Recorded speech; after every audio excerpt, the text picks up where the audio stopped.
Jokowi merasa difitnah soal ijazah palsu, penggugat tegaskan cuma cari kebenaran, bukan menghina presiden.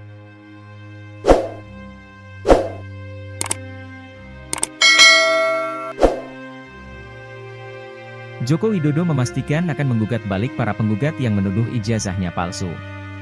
Koordinator tim hukum yang menggugat ijazah palsu Jokowi, Andika Dian Prasetyo mengungkapkan pihaknya hanya menjalankan peran sebagai warga negara untuk mencari kebenaran.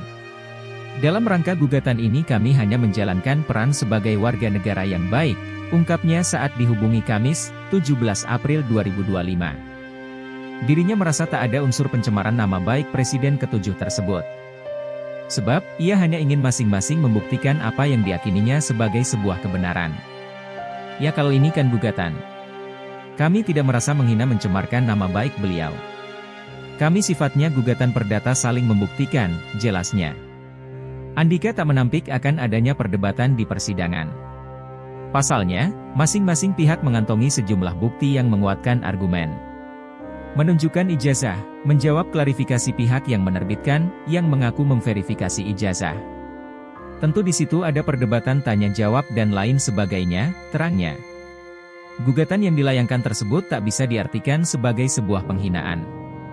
Menurutnya, proses hukum semacam ini pun dilindungi oleh peraturan perundang-undangan. Yang namanya gugatan tidak bisa disebut penghinaan.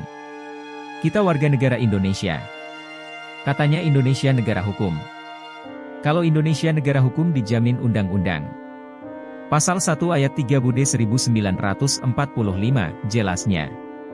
Kendati terancam akan digugat balik, ia pun siap menghadapi langkah apapun yang akan ditempuh.